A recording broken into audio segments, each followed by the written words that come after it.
Muru to open the event with a word of prayer. May we all rise, please. Thank you.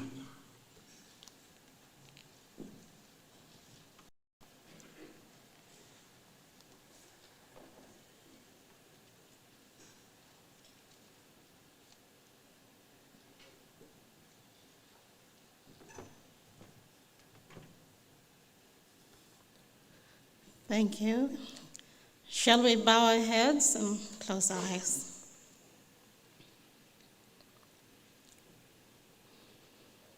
O God, sovereign God, creator of the universe, you have designed this world with your wisdom. Heaven is your throne, and the earth is your footstool. It is in your hand that you sustained this world, this country, and we want to say thank you to you, O God, for the beautiful country that we have, for the freedom that you have given us, for the government that you have given, and the wisdom that you have imparted to our leaders to lead this nation. Thank you, God, for all the department heads, for our leader, the Prime Minister, and the various government department leaders, all, and with their colleagues. Lord, I want to thank you for your leading and the wisdom you have given them to lead each department. Thank you also that you have been with each and every institution that had led as well, providing leadership in learning.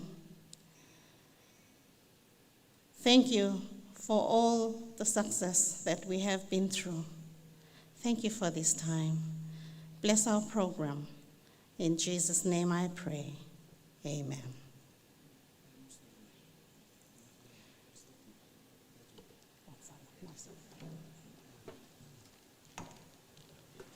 May you all be seated, please. Thank you, Ms. Mary Moru, for gracing us with a word of prayer.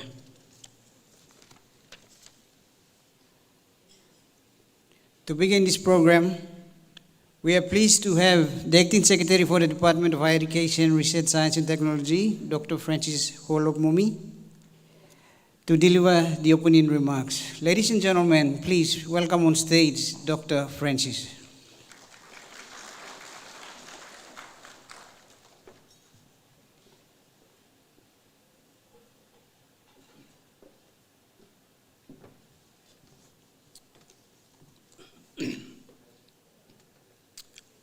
Honorable Prime Minister, James Moresby, Honorable Minister Wesley Ramenai, Minister for Higher Education, Research, Science and Technology, Embassy and High Commission delegates, senior officers from the government, representatives from the higher education institutions, and dear staff. I am indeed excited this evening to introduce to you the policy directions for the higher and technical education sector in PNG. We have two plans to launch this evening: the 10-year National Higher and Technical Education Plan and the 5-year National Skills Development Plan, which is basically the TVET plan. Our long-range sector policy directions are aligned to all national development plans of the country to guide the current government and the next successive governments in their investment decisions for the higher and technical education sector. The higher and technical education sector is currently undergoing a major paradigm shift to reform, transform, and unify the higher education system in PNG. The internet changes provide the first real opportunity since independence to address the legacy issues of sector fragmentation, limited access, underperformance in quality assurance, and the knowledge and skills of student graduates relevant to our country's economic and social needs or demands. Under the recent enabling legislation, these legacy issues are now being addressed under 5 key policy goal areas that basically provide the policy framework for addressing current and future challenges for continuous improvement and success in the sector. Goal area number 1 basically focus on governance in terms of regulation and management. The main objective is or aims to improve quality assurance, accountability, and transparency in the sector. Goal area number 2, teaching and learning. It basically ensures that higher education institutions are equipped with quality teaching and learning resources, including e-learning technologies that will enable access and participation by all. Goal area number 3, research and development. This is an important area that aims to foster more productive research and development culture across the sector that supports sector's contribution to national growth and economic development. Goal area number 4, in terms of resourcing, it's very important that when you have plans, you must have resources to implement the plan. So that basically focus on establishing a coherent and sustainable funding system and a capable and competitive workforce to support development needs. Last goal area is partnerships. Partnership is very important because it helps develop strategic domestic and international partnerships that contribute to development and sustainability of the sector. The National Higher and Technical Education also informs the development of the DS Corporate Plan. The DS Corporate Plan will provide further clarity and direction in the implementation of the plan itself. With the anticipated changes in funding, the corporate plan will ensure efficient use of resources, effective allocation of responsibilities, and provide a framework for assessing progress according to policy goal areas I've just mentioned above. This evening, we are mindful that we must be goal and results oriented in our approach, not only as we launch the 10-year National Higher and Technical Education Plan, but also the inaugural 5-year National Skills Development Plan. The National Skills Development Plan addresses national skills priorities under a multi-stakeholder national skills partnership between government, industry, employers, church agencies, civil society, training and education providers, and our donor partners. The National Skills Partnership was formed in July 2019 with the establishment of the National Skills Development Agency, a multi-stakeholder advisory group to DS and to the government of Papua New Guinea. The NSDA partnerships aims to grow the quality and capacity of PNG's skilled workforce, a signature priority of the Moresby government, and support industry's ability to access skills they need to improve productivity, competitiveness, reduce PNG's overdependence of foreign labor, and deliver economic and social impact. The National Skills Development Plan aligns skills priorities, projects, and initiatives with the industry, partnering and co-funding initiatives The plan identifies the challenges to be overcome and address skill gaps and priorities, as well as a basis for increasing skills and employment pathways. I must also announce that the HELP, or the student loan program introduced by the Prime Minister, Honorable James Marape, has been very successful. This year we will reap the first dividends of the HELP through the repayment of loan by the postgraduate working class, students who have completed their studies last year. The dividends will now be managed under what we call Higher Education Endowment Fund Facility. This facility will manage and sustain funds for a long term. In other words, it's a lifetime investment. This facility will be linked to the Sovereign Wealth Fund. In terms of the continuity, the government has allocated about 51 million for students who will now have access to a HELP program. Furthermore, I must also announce that this year the number of spaces available in higher education institutions has increased from about 12,000 to 15,000 plus.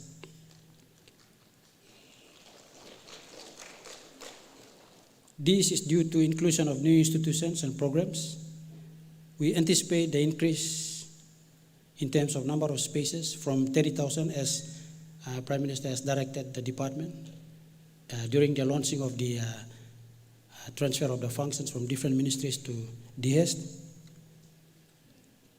From other ministries to DHEST, we believe that we could achieve within 5 to 10 years. Through this transfer, the private institutions who have been under National Training Council have now been transferred to DHEST. So through these institutions, the number, we believe it will increase starting from this year and next year going onwards. So the target we will be able to achieve between 5 years to 10 years.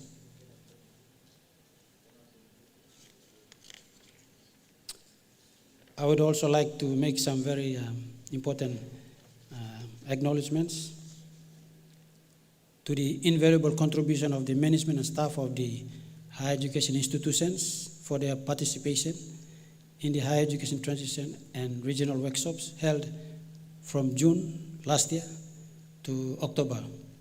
The feedback from these very well attended workshops came from many parts of the sector, including state and church agency institutions in each of the following higher education subsectors: private and public universities, teacher education colleges, nursing colleges, and technical colleges. Feedback from all participating HEIs has been extremely helpful in shaping the preparation and validation of these plans. For their guidance and support in developing the plan,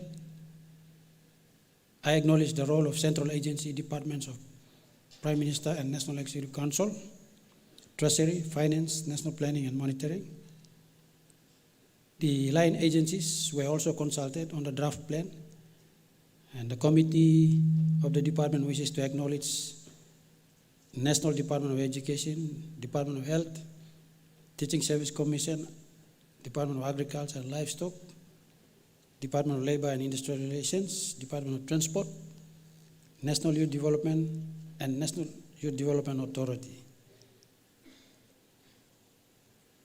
Sincere thanks to the Australian Department of Foreign Affairs and Trade for their continuing advisory support via the PNG Education Support Services program under the Australian PNG Partnership. Finally, I acknowledge the invaluable contribution of the staff of DHEST and for their valuable guidance and advice, the members of the National Higher and Technical Education Board, and the members of the National Skills Development Agency. Thank you very much.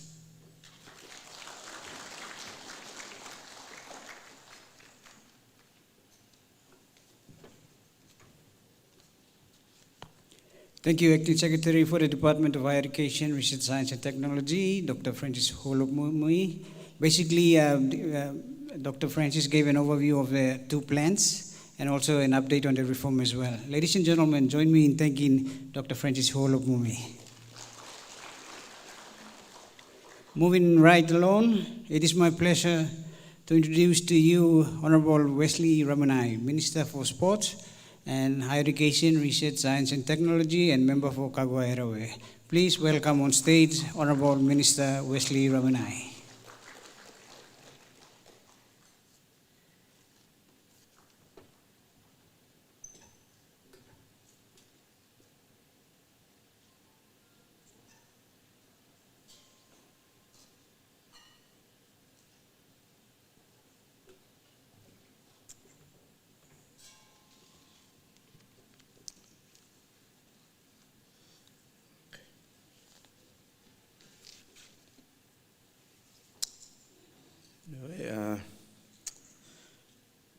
Good afternoon, everyone. Thank you. Good to see everyone. And firstly, I'd like to acknowledge our Prime Minister of Papua New Guinea, the Honorable James Marabe, who's here with us tonight, this afternoon. Thanks for coming here and gracing us.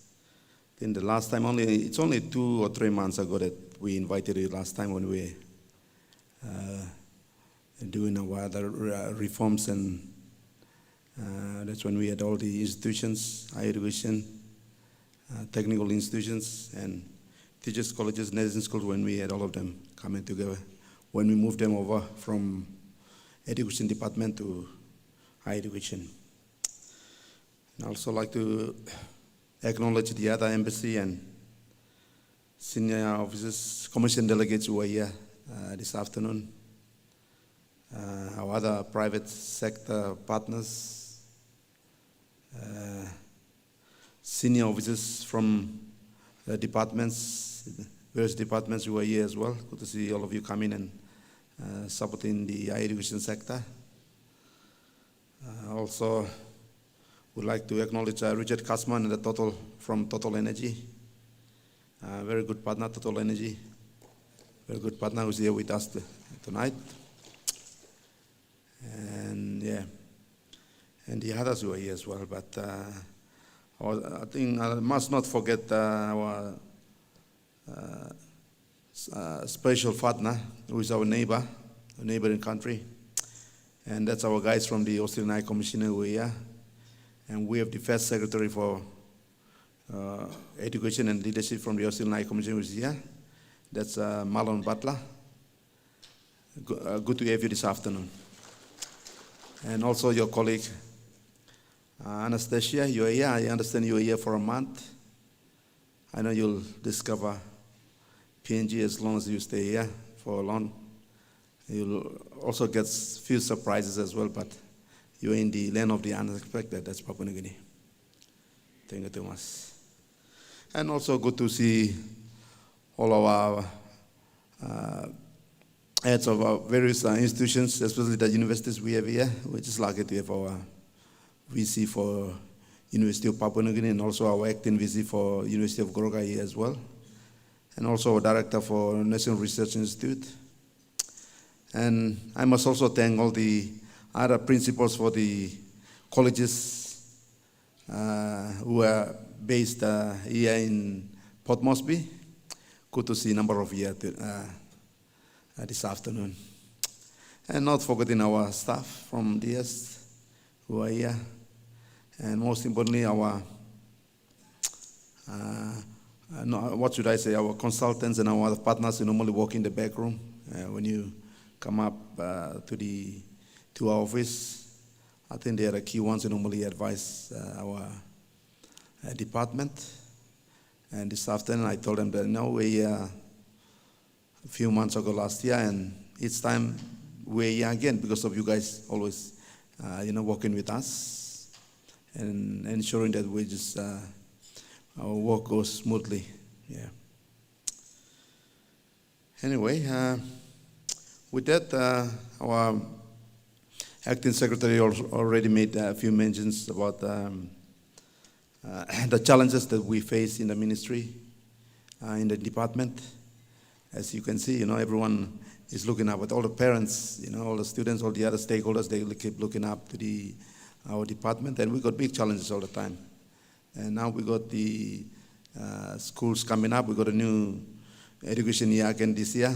It's a tough, challenging year because of the elections we will be having for this year in June, July onwards. And our parents are all there. They all looking at us, and those are the challenges we have. We just got to ensure that the kids all go back to school. There could have been one or two few changes in terms of selection or the GPAs going up a bit, but I think we've sort of increased the standard a bit for the kids. They got to get good GPAs. Each year looks like the GPAs keeps going up by 1 or 2 points all the time, and I've had few parents emailing to us, and that's how it is, because we got more kids. More students post grade 12 coming out every year, 26, 27, 28,000 every year. That's the challenge we have. And as our acting secretary has already said earlier, the previous year we had about spaces we could cater for only up to 12,000, 13,000 students, but this year we've gone a bit further to about 15,000 or so. And with our Prime Minister here, I'd like to assure everyone that I think we can reach that target. We can make sure we can go beyond 20,000. We can go as close to 25, 26,000 within the next 4 or 5 years. We should be able to reach that. And I must say, we have our partners and others like ADB who've come on board, and they're helping us with about the $65 million to work on 30 different, 10 technical schools in our country at the moment. That's close to 227 million kina in PNG kina. So within the next 3, 4, 5 years, we'll work towards it. And those sort of funding is helping our sector so that we can increase the number of intakes we get each year. And I must also say our mother country, and that's Australia, is always there as well. They're also working a lot in our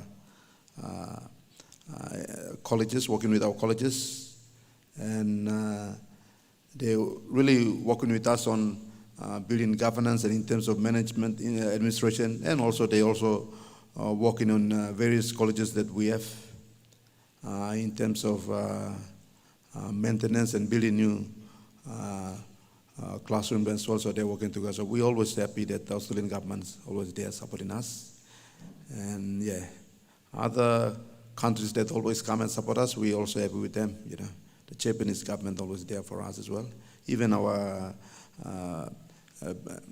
Chinese government also comes and helps us as well. They are also helping us, working with our Western Pacific University up there in Yalibu. So we welcome everyone, every country that come to over, and we work in partnership to build our sector up. And the challenge will always be there because our country is a growing country. Most of these institutions, they've been there when our population was still at 3 million, 4 million, 5 million, like that, but then that population has doubled a bit.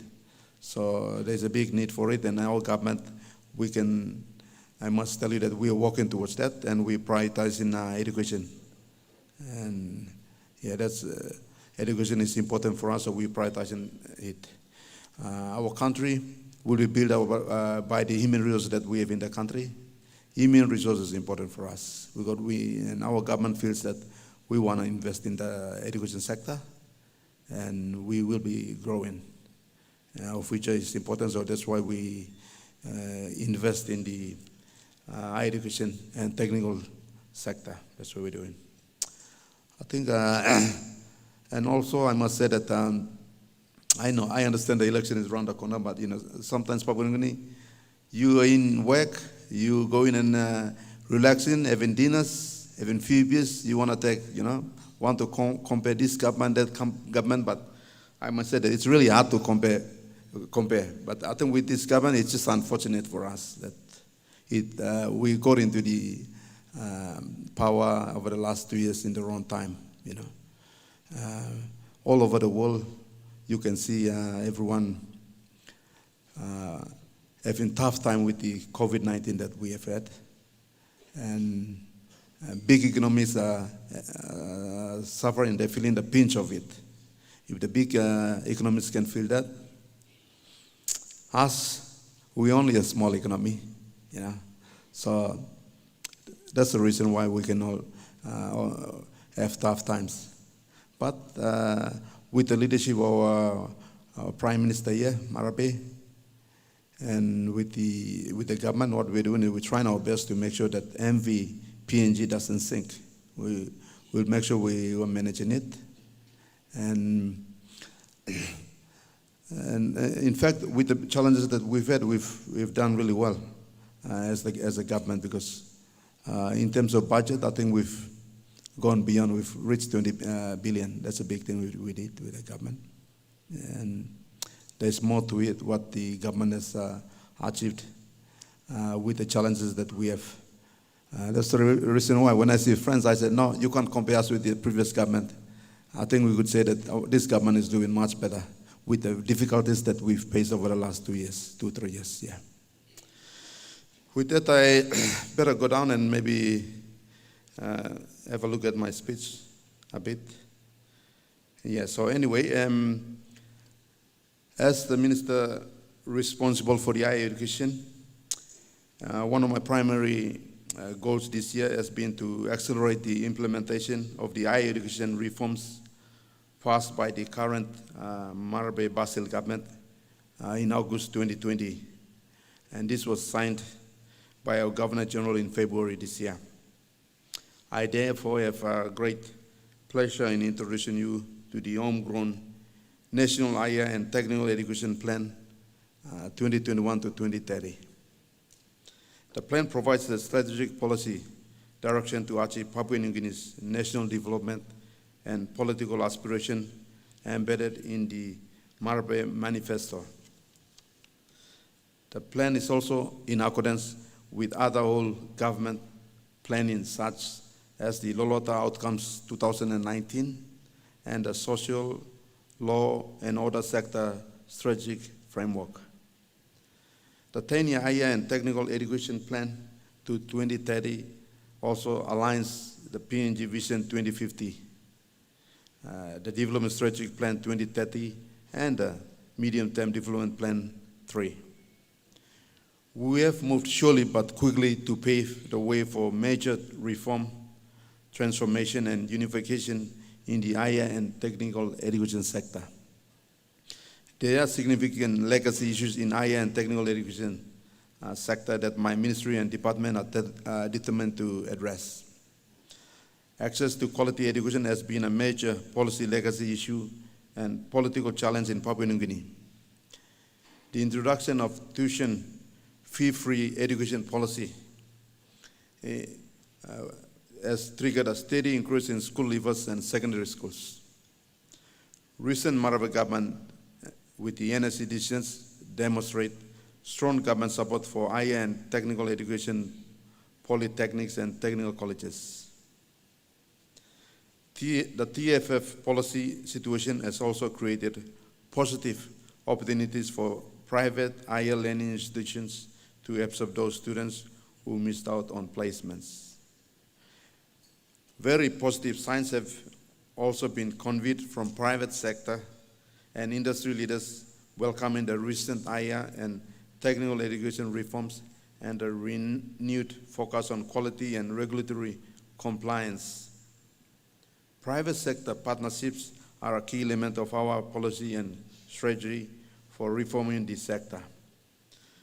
The renewed focus on quality and compliance underpins confidence in the sector as well as the opportunity to eradicate recent past trends by rogue private sector operators offering bogus qualifications at exorbitant fees and compromising quality as well. Yeah. The global environment has also changed dramatically with the digital technology, and since December 2019, the global COVID-19 pandemic.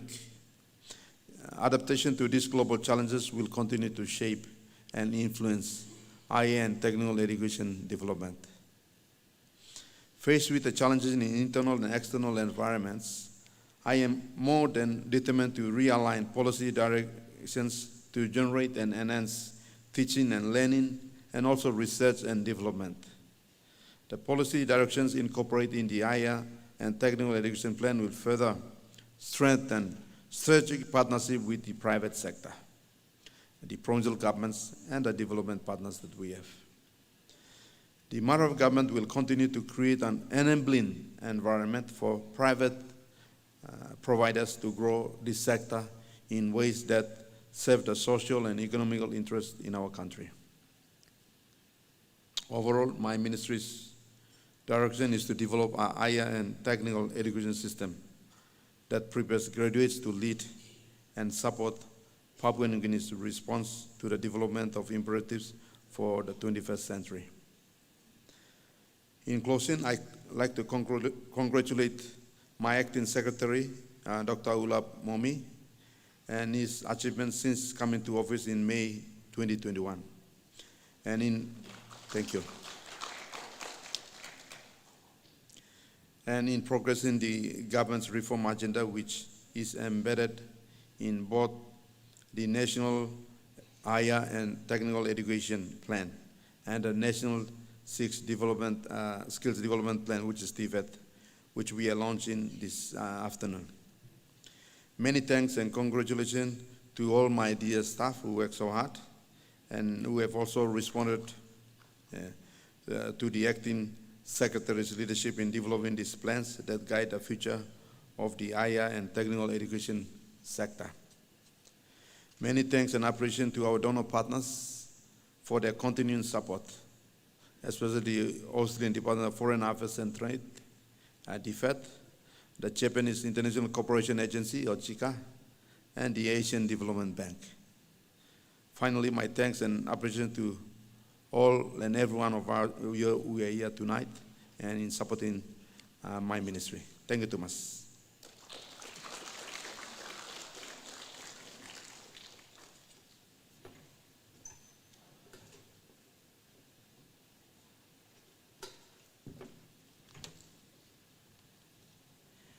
Ladies and gentlemen, join me once again in thanking the Minister for Education, Research, Science and Technology, Honorable Wesley Raminai, for the minister's speech.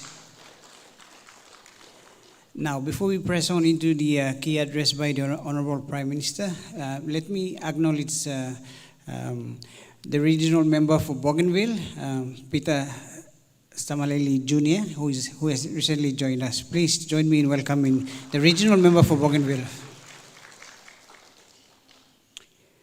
Moving on, it is an absolute honor to bring to the stage the chief guest, Prime Minister of Papua New Guinea, Honorable James Marape, to give the keynote address. Please welcome on stage the Honorable Prime Minister of Papua New Guinea, James Marape.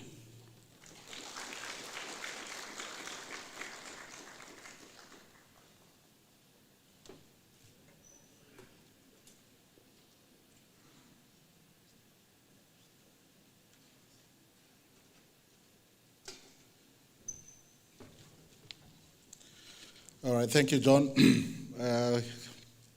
Minister for Higher Education, the Honorable Wesley Raminai, the good regional member for Bougainville, the Honorable Peter Stamaleli Jr., Secretary of the Higher Education, as well as, I note, Vice Chancellor of the University of Papua New Guinea, Director of the National Research Institute, Vice Chancellor of the University of Goroka, all other tertiary institution leaders, principals. I was advised the Vice Chancellor of PAU is in the room today. All stakeholders in higher education in our country.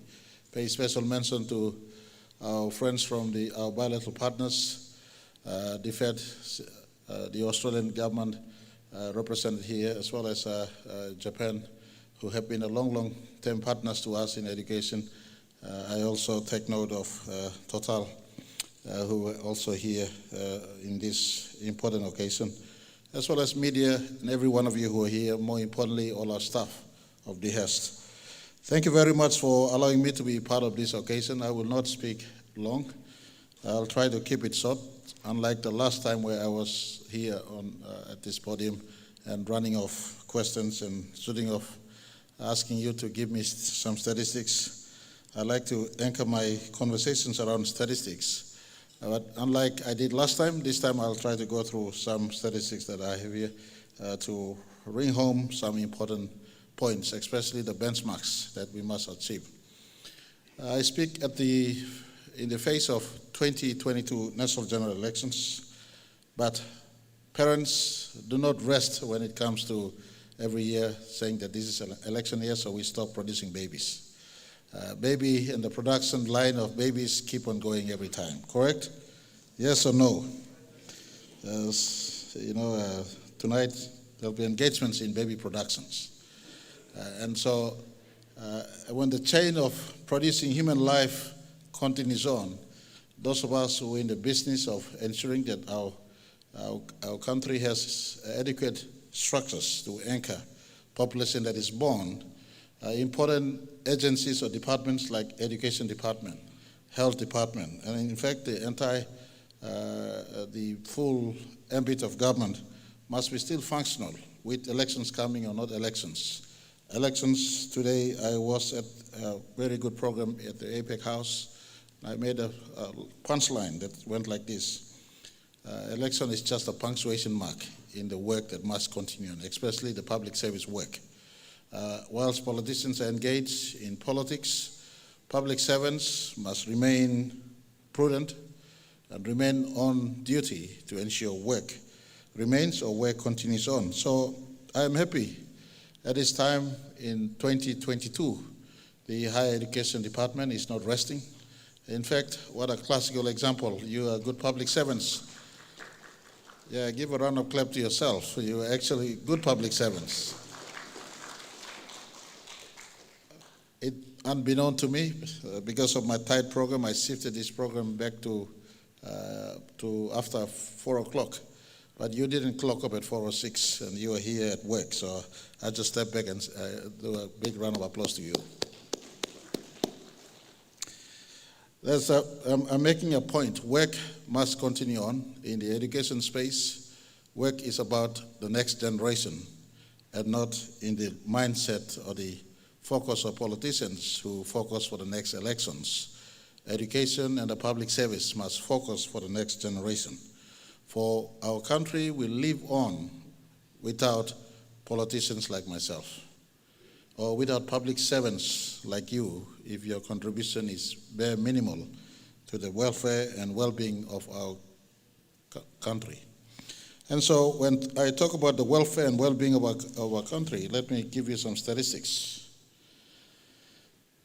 Last year, we had 137,769 grade 8 dropouts, or who graduated from having and attained 8 years of learning. So 137,769 students.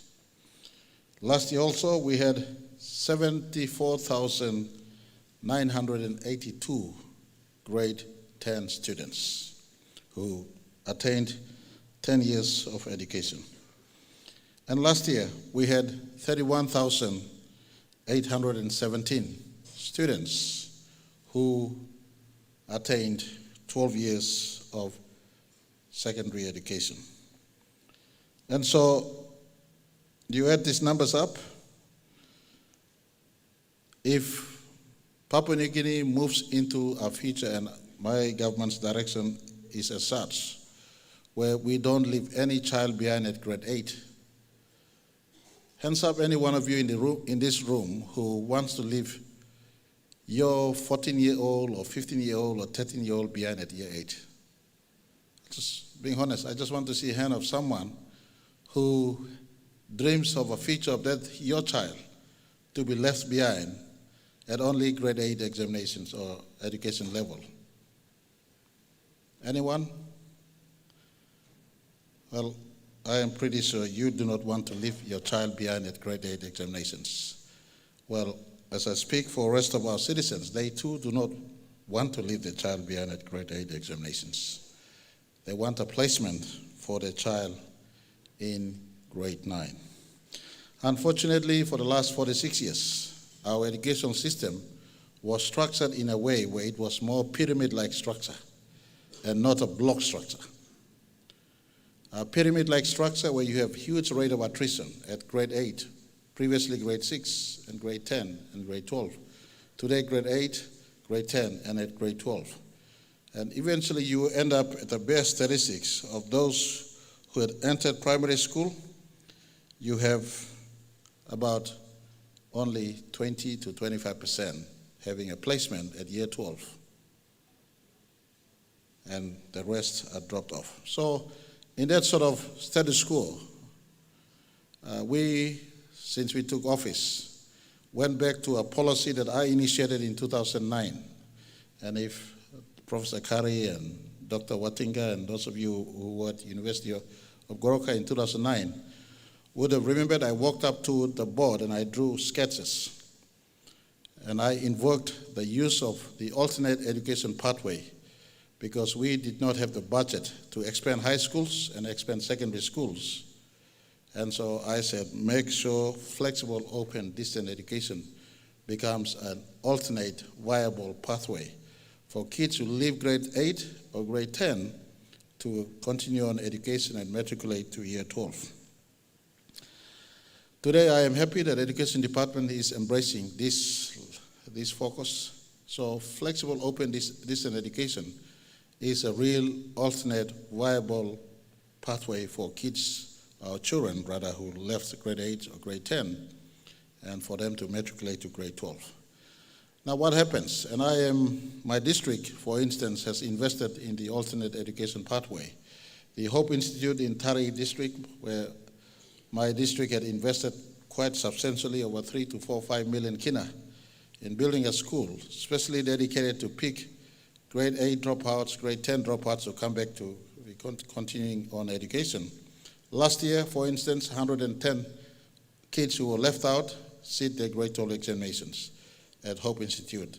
And now we're putting them placements in higher education learning institutions in our country. So with lower education now expanding the base, it's not only just 30,000 up at grade 12 now, or last year 31,817 who graduated grade 12 where we want to find placement. That's where my number 30,000 came off from, for higher education in our country to create 30,000 placements in the next 10 years. So we embrace those who at least have come out of our grade 12s.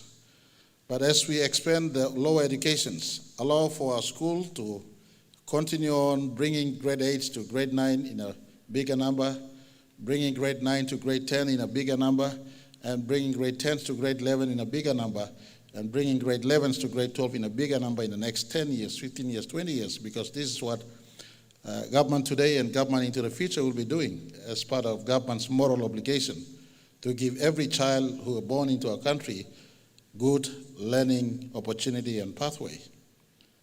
Higher education must now be planning to embrace the mass number of inputs that are coming through. You get my point? Today, you may think that 30,000 students from high school or secondary school is the only space that you must find a solution for. But unbeknown to you, or not commonly expressed all the time, we have the masses, the grade 8 dropouts, the grade 10 dropouts. We're just trying to bring them back into some form of education, right up to year 12. And my government has made it a universal policy now that every Papua New Guinean child into the future, the certificate of recognition in lower education would be grade 12 certificate. Grade 12 certificate. No more grade 8 certificate or no more grade 10 certificate. It's just for benchmarking and assessment that we do grade 8 exams and grade 10 exams. But the competent senior lower education recognition would be only grade 12 certificates. That's because education is a fundamental right. You leave a child off at grade 8 or grade 10, half-educated population are the most dangerous lot to any civilization into the future. They're educated enough to use Facebook, but they're not educated enough with a skill that will give them skills for life. Is that a fair statement? They're educated enough to run to Facebook and WhatsApp, but they don't have the skills to ground them as adults in our country 10, 15, 20 years into the future. And so I just come here to re-echo to you higher education. You want, and I'm in total agreement with this. I was a missionary to ensure that all higher education learning institutions post-grade 12 remain under one department. We've made that quantum leap already. And so you're now under one department, one ministry, but the next step is for you to plan it properly, to ensure we create the space that our population demands. Education is a right. Education is a right of every child born into this wonderful country. And we must have a department that is working to ensure we expand the spaces in the higher education system in our country. And so today I am happy to be here to also participate in the launch of the, what do you call it? Can you all read it with me? The launch of the National Higher Education and Higher and Technical Education Plan, as well as our National Skills Development Plan. I think the launch is proper, but some say devil is in the detail. I don't want to say devil is in the detail, but I'll say blessing is in the detail of what you do with these two plans, okay? All right, so blessing is in the details of what you do with these two plans. And Mr. Secretary and the department, only 10 commandments is rigid and fixed. Your plan must be flexible enough to, number one, embrace new government policies and evolving circumstances that may emerge. For instance, Total and us. If there's a demand for us to train now, 2,000 to 3,000 workforce right away, your school system must be geared towards meeting this right away. And so your plan must always have the flexibility to embrace what is immediate need as well as medium-term need and long-term need in the context of our Vision 2050 and every other cascading plans, including government's own programs that come in between. So I just want to ask us, as I conclude, higher education must create that space, and you will be throwing back multi-million questions to me. As I talk about creating the space, government must match up with the money that must be matched to create those spaces. And I ask the higher education sector, I've already given you a benchmark space. I said 30,000 spaces in the next 10 years. In the life of this program, let's create 30,000 spaces in the first instance. But as you create 30,000 spaces, and I give you just a snapshot sort of from my head and scribble notes, some sort of guide. If University of Papua New Guinea today, I was advised, Professor Griffin, you told me you're taking 1,200 students first year enrollment every year. You got big land, you have big space. If you build to improve your capacity to say 2,000 enrollments every year. If University of Technology build to take in 2,000 enrollments every year. And the other 6 universities, University of Goroka, University of Natural Resource and Environment, PAU, Divine Wood, Western Pacific University, and of course IBS that came into place recently. If the 8 of you have, the balance 6 of you have an enrollment capacity of 1,000 children each, without compromising standards, of course. If you have 1,000 students each, then the 8 universities we have today would consume, or would make available, rather, 10,000 spaces of the 30,000 we are looking at. My note here, in which higher education you gave me, you indicated 40 public and church-run higher education institutions in our country. So if these 40 work to give us an enrollment space of 500 students every year, that creates us another 20,000 spaces, correct? 20,000 spaces. So, Mr. Higher Education Secretary, I just gave you a work right here on top of, in your launch. This is where your 30,000 space comes out from. You don't have to reinvent the wheel. You don't have to build new schools. First thing first, work with the current school administrators. How can we get these 30,000 spaces from existing institutions? Is that okay? From your notes, you gave me 8 universities and 40 colleges.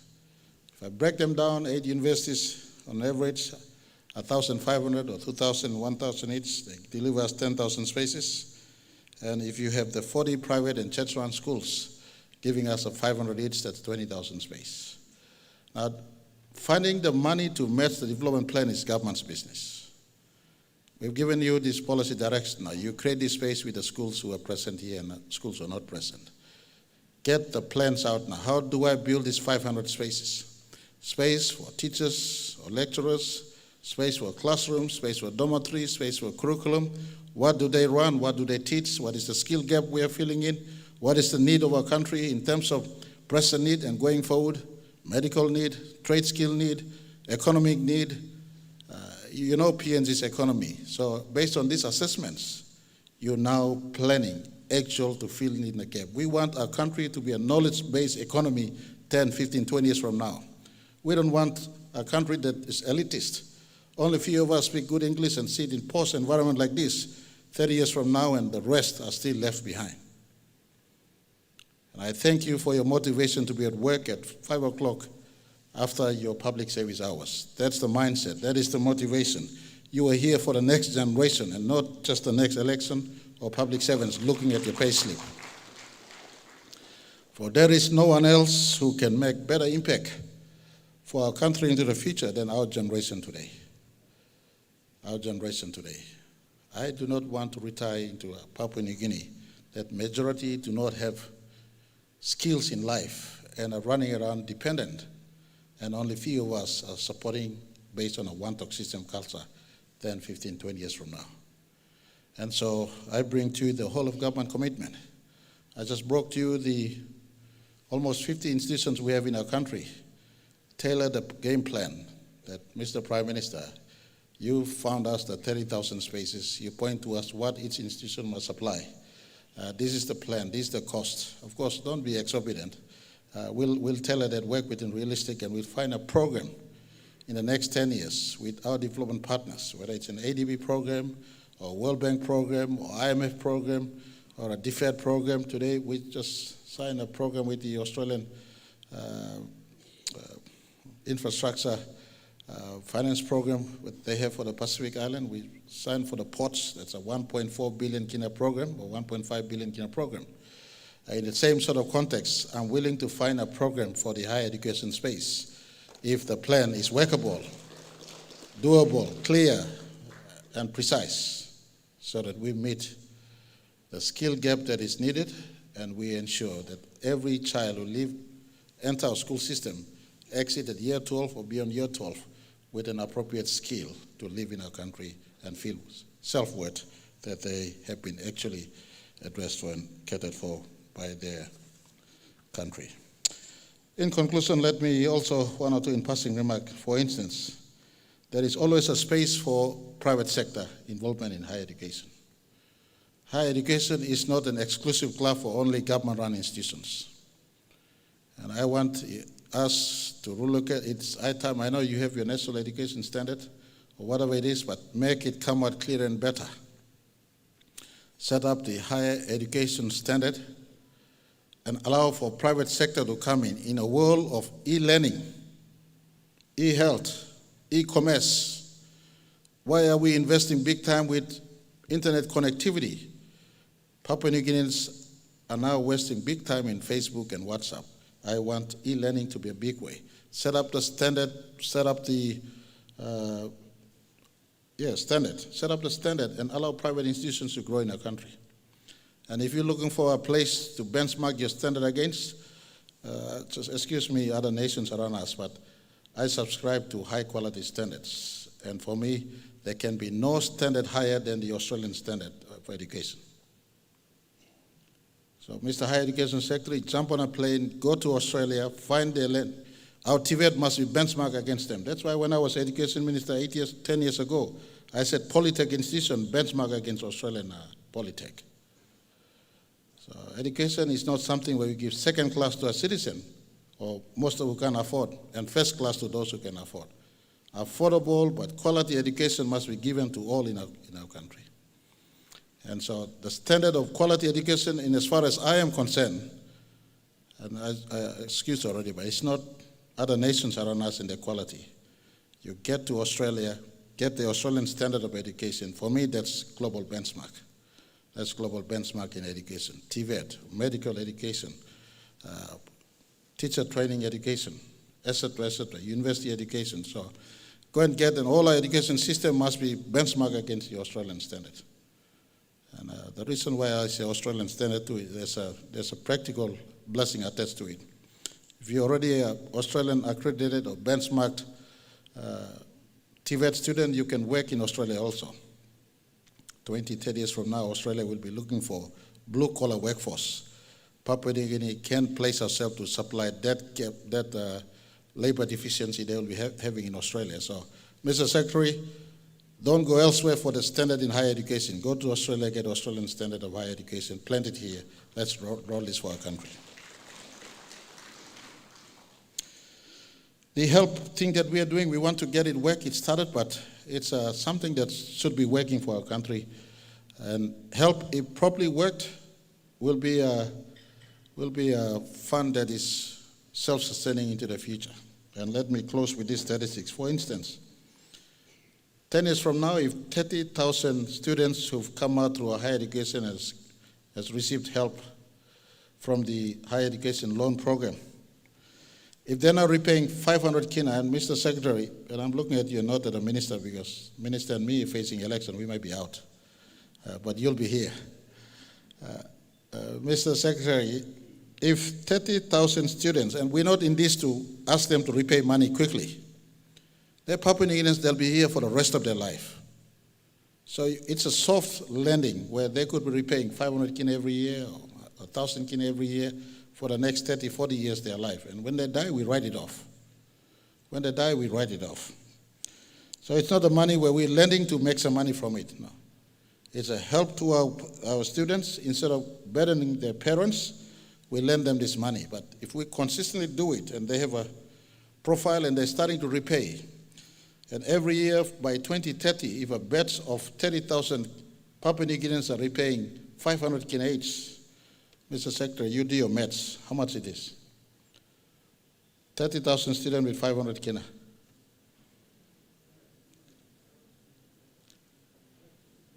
Sorry? No, it's not 150, it's 15 million. 15 million every year. But you'll get to 150 million in 10 years. Compounded in 10 years of consistent repaying at 500 kina by 30,000 students, in 10 years you get 150 million kina. But the next year, it's not 30,000 now, you're compounding to 60,000, who is now repaying 50 or 500 kina a year. The following year, you got 90,000 repaying 500 kina a year. And suddenly, this seed we're planting today will be self-sustaining into the future. Get this help thing right. And 10 years from now, government do not need to program budgeting every time. The Papua New Guinean kids who are already benefiting today will be contributing to the sponsorship of their own children coming through the next rank. So get this help program working right. And sometimes don't let this sort of vision die on you. You will not every now and then have visions coming up that is workable for a country. Pick this help thing, make it work. It's not a money-making scheme, but it is a helping scheme for our kids, and the generation of contributors into the future will help. Suddenly a super fund or a wealth fund or education endowment fund that is perpetual, supporting the next generation of Papua New Guineans into the future. So for this year, let's get the help thing working correctly. I was blessed when I went to Unitec sometimes towards last year, and a child from Goroka walked up to me and he looked at me, and my wife was with me, and he had a little bit of emotion in his eye, and he said, Mr. Prime Minister, my father's dead, but I borrowed last year 10,000, this year 10,000, and I'm finishing my university education now, and it really touched my heart, you know.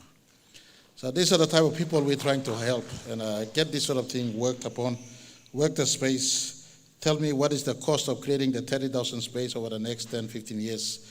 And hopefully 15 years from now, when we look back, we've created a pathway for every child finishing grade 12.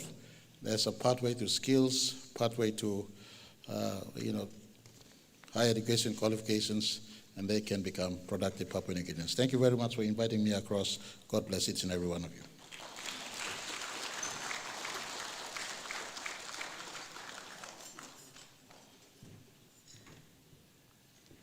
Ladies and gentlemen, please join me again in thanking the Prime Minister of Papua New Guinea, Honorable James Marape, for the keynote address.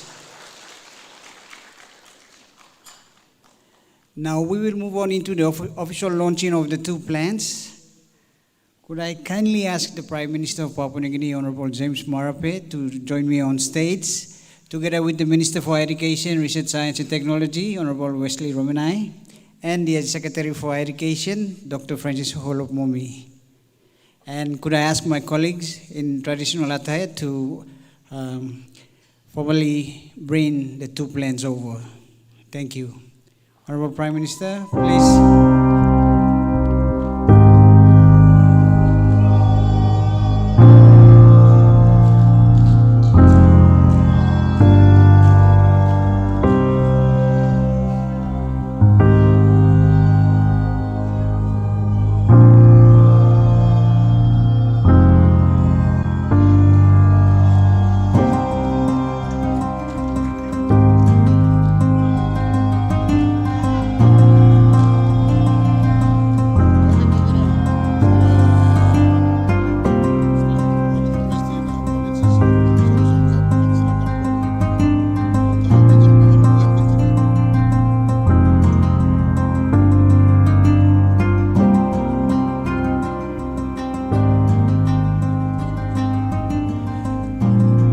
Could I have all the universities Vice Chancellor and also all the higher education institutions, principals, directors to please join on stage. The Prime Minister, the Minister and the Secretary for Education. Please, Vice Chancellors, Directors, Principals of higher education institutions, join the Prime Minister, the Minister and Secretary on stage.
All right, thank you very much, the Department of Higher Education, Science and Technology, for ensuring that we have a blueprint and roadmap.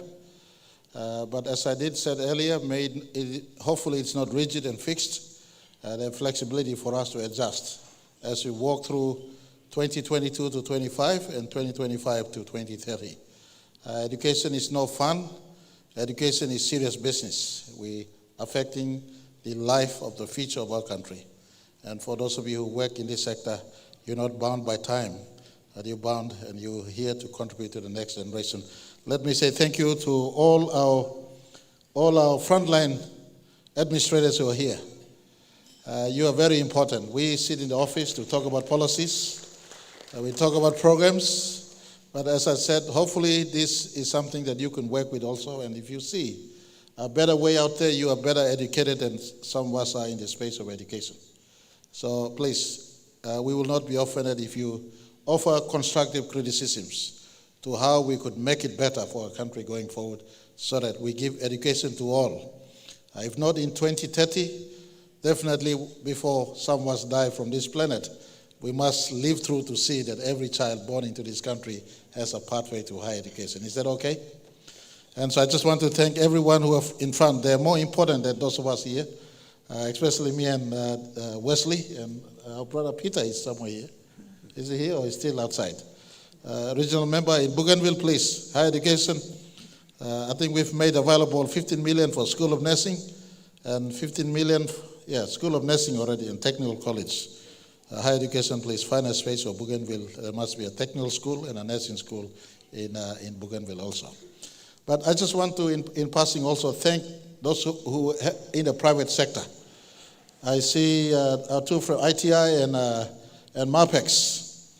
Why don't all of us in government give a clap to those in the private sector? They fill in the gap that was we had. There's always a deficiency in the spaces past grade 10 and past grade 12 or past grade 8. Those who've been long-time partners in the private education are here with us, and as I did give in the policy direction, let's create a standard and allow for private education providers to grow in our country to complement what government can give. So on this note, thank you very much. I will pick this plan and then and pass it on to the minister.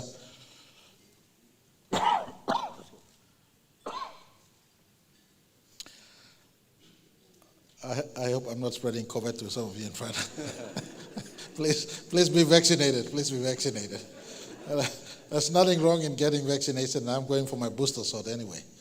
But I'm passing this to Higher Education Minister. Minister, a great job. In short time, you've come into this space.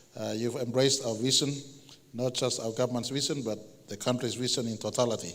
And you're working, so thank you for telling this. I'm passing on to you for you to pass on to your Higher Education Secretary.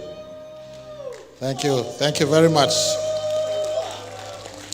Thank you very much. And he will pass on, but for you implementers in front, as I said earlier, go back, look at the directions that we've made, attach your cost to it, and come back, and hopefully sometimes when the school starts and it will be freer in February or March, you all can sit with us again and we look at a specific program for the higher education space in the country. Thank you, Minister. Thank you, Thomas, Prime Minister. Once again, thank you so much for gracing us tonight.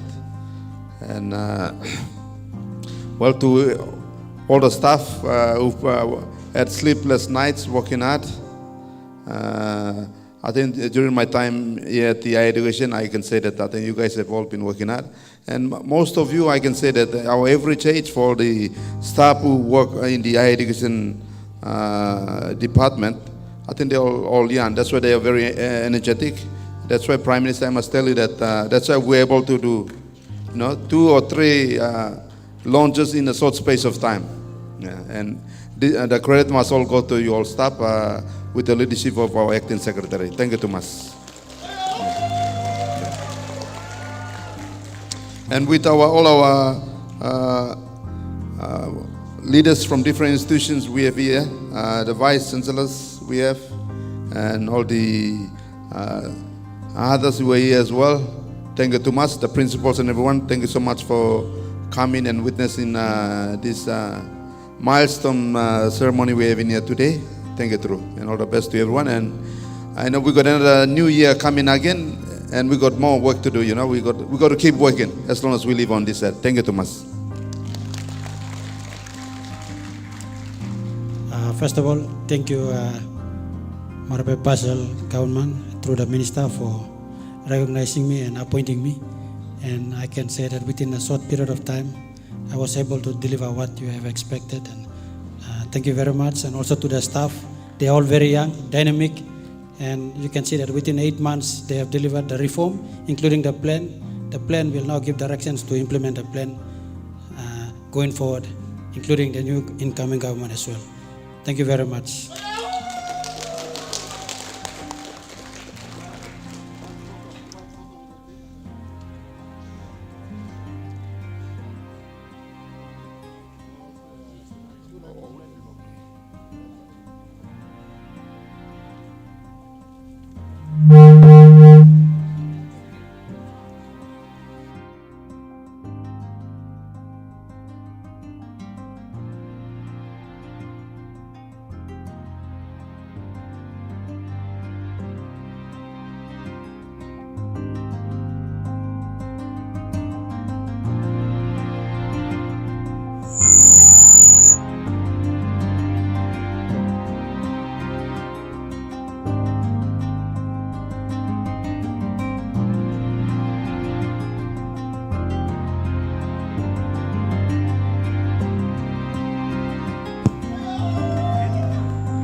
For your information, the launching which you just witnessed involves the two plans, National Higher and Technical Education Plan and also National Skills Development Plan.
Thank you, Prime Minister of Papua New Guinea, Honorable James Marape, Member for Taripori as well, Minister for Education, Research, Science and Technology, and Member for Kagoerawe, Honorable Wesley Ramenai, together with the Acting Secretary for the Department of Education, Research, Science and Technology, Dr. Francis Holop Momi, together with the young ladies in traditional costumes.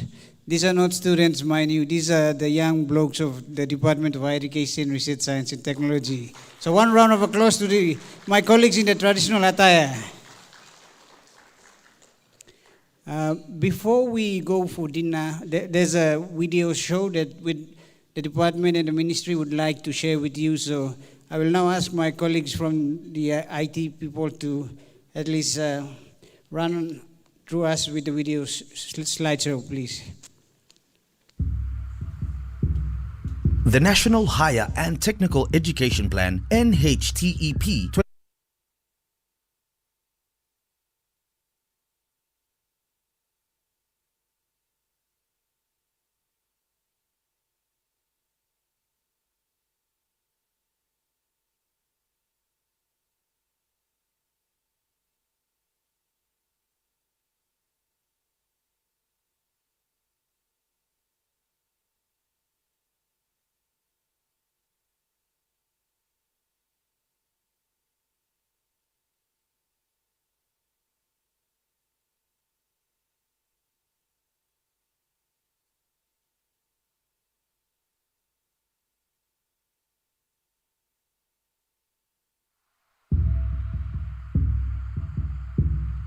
The National Higher and Technical Education Plan, NHTEP 2021 to 2030, provides the strategic policy direction to achieve Papua New Guinea's national development and political aspirations.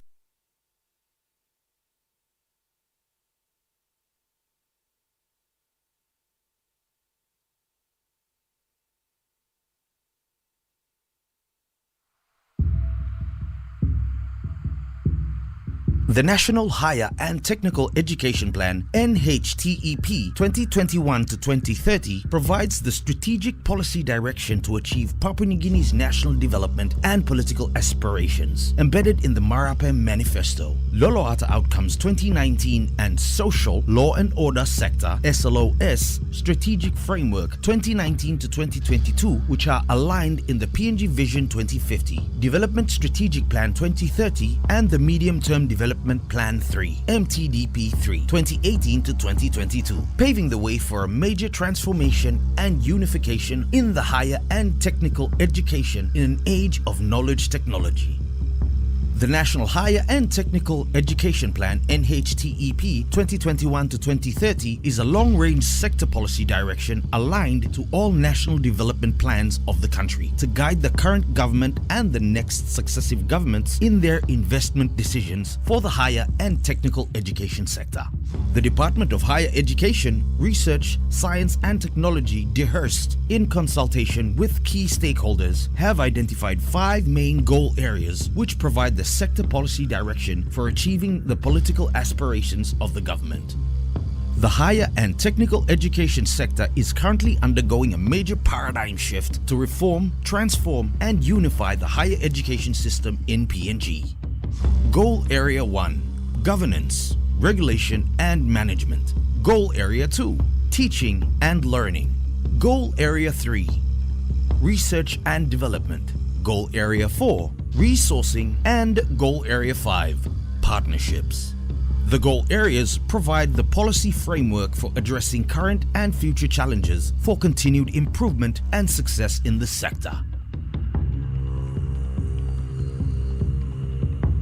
The National Skills Development Plan (NSDP) 2021 to 2025 is a 5-year plan outlining the strategic direction for the development of the current and future PNG workforce. NSDP 2021 to 2025 is a sector plan taking cue from the National Higher and Technical Education Plan 2021 to 2030. This plan aims to ensure that the sector is adequately equipped with an effective, functioning quality assurance system, adequate infrastructure, facilities and equipment, appropriate and relevant teaching and learning resources, and standardized national curriculum or national training packages. The National Skills Development Plan (NSDP) 2021 to 2025 aligns skills priorities, projects, and initiatives with the industry partnering and co-funding initiatives. The plan identifies the challenges to be overcome and addresses skill gaps and priorities as a basis for increasing skills and employment pathways for improved education quality and increased graduate output in higher and technical education enabled through a platform of innovation, quality teaching, training, good governance, and closer alignment with industry. Strategic partnering that creates better access to a skilled and competitive workforce with sustainable workforce capacity enhanced through dialogue and partnering. Accelerated and sustainable skills development that both creates and supports employment pathways for women and men in priority growth sectors of the economy, including both the formal and informal sectors. This plan is premised on the fundamental principle of industry-relevant training and skills development for every Papua New Guinean who aspires to attain a relevant technical training qualification. The plan is also framed to monitor and evaluate its implementation to inform future strategic interventions. The 5 strategic priority goal areas of the plan are management and governance, improve coherence and coordination of technical education institutions to achieve a sustainable operational business model, physical infrastructure development to ensure adequate resources are accessible and contribute to skill development, teaching and learning resources to train and develop human capacity equipped with skills for employment, entrepreneurship, and lifelong learning. Partnerships. Build strong and active partnerships with key stakeholders to produce a demand-driven workforce. Marketing and communication. To effectively inform all stakeholders of the opportunities of skills development training.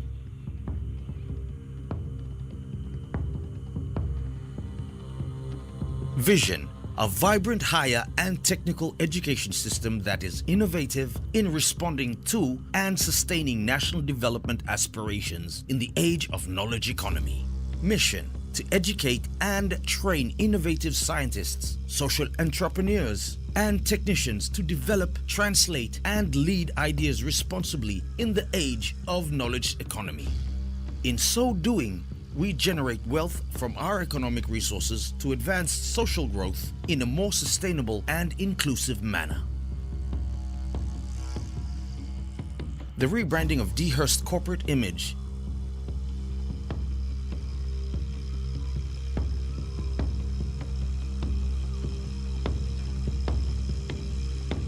Indication of higher education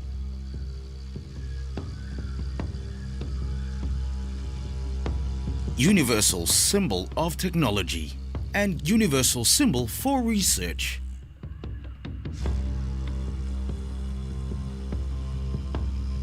Universal symbol for science.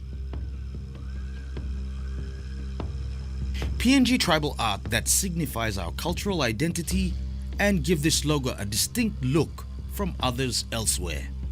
Kumul was inserted to represent PNG.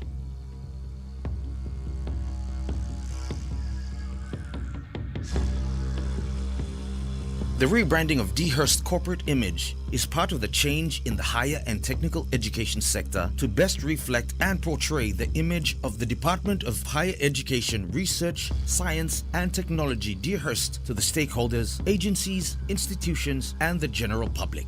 Rebranding of corporate image is part of the change and development to best reflect the changes that are taking place in the higher and technical education sector that coincides with the reform agenda to reform, transform and unify the higher education system in Papua New Guinea. This initiative is also a part of the change management approach by giving meaning to the sector in accordance with the vision, mission, goals and objectives of the Department Dehurst.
Thank you to our colleagues, ICT colleagues, for the reflection. Basically, to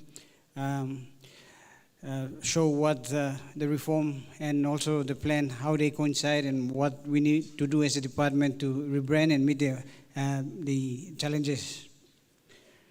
Okay, before we go for dinner, well, we would like to close. I will now welcome my colleague, and he is also the Acting Deputy Secretary for Policy and Quality Assurance. Please welcome on stage Mr.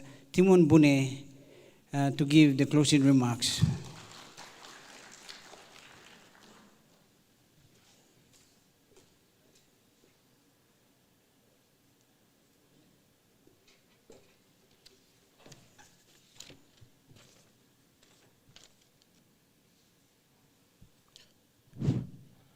Very exciting moment for the sector. Honorable James Marape, Prime Minister for the people of Papua New Guinea. Honorable Wesley Raminai, Minister for Higher Education and Sports. Regional Member for the Autonomous Region of Bougainville, Peter Junior Tsemuli. Acting Secretary for the Department of Higher Education, Dr. Francis Olapumi. Our stakeholders from the private and public sectors, colleagues from various departments, National Department of Education, Health, National Training Council, Agriculture Department, our colleagues from the OSAID, JICA, our media representatives who are here. Today I take this opportunity to thank you all for making your time available to witness this very great event. Special appreciation to Honorable Prime Minister and with the delegation to spare some moment with us to celebrate this very special event. The launching of the National higher education plan and the National Skills Development Plan are important policies for the department.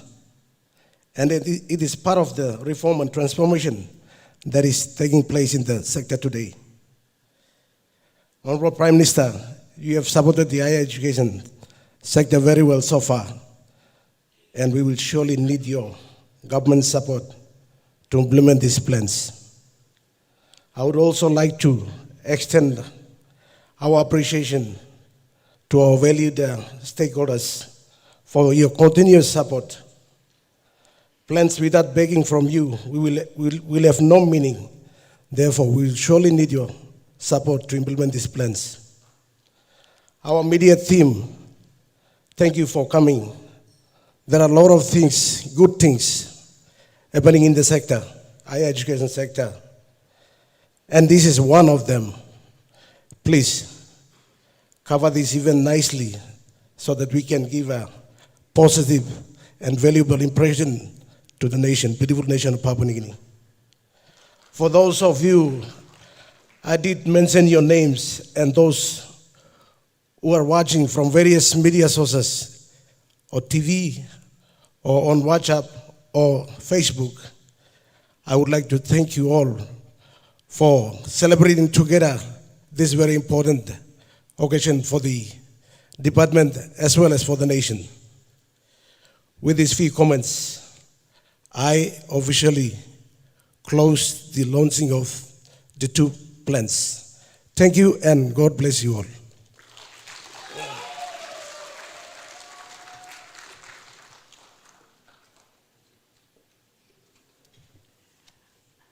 Once again, let's give a round of applause to Sebune.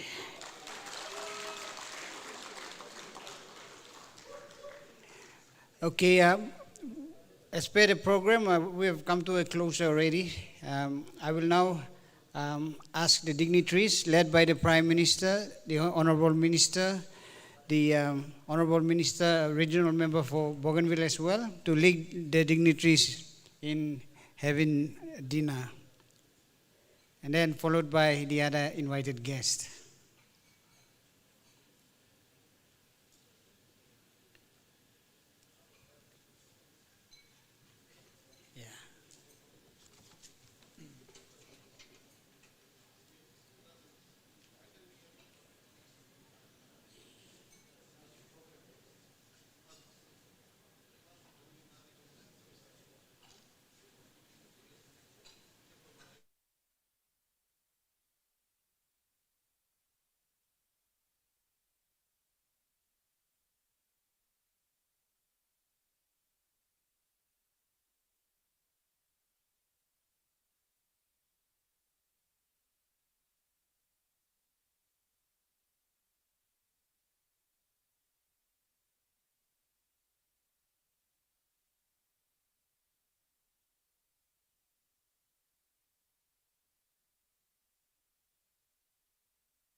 Ladies and gentlemen, may I request you all to rise as the chief guest of the program, Prime Minister Honorable James Marape, is about to leave the room.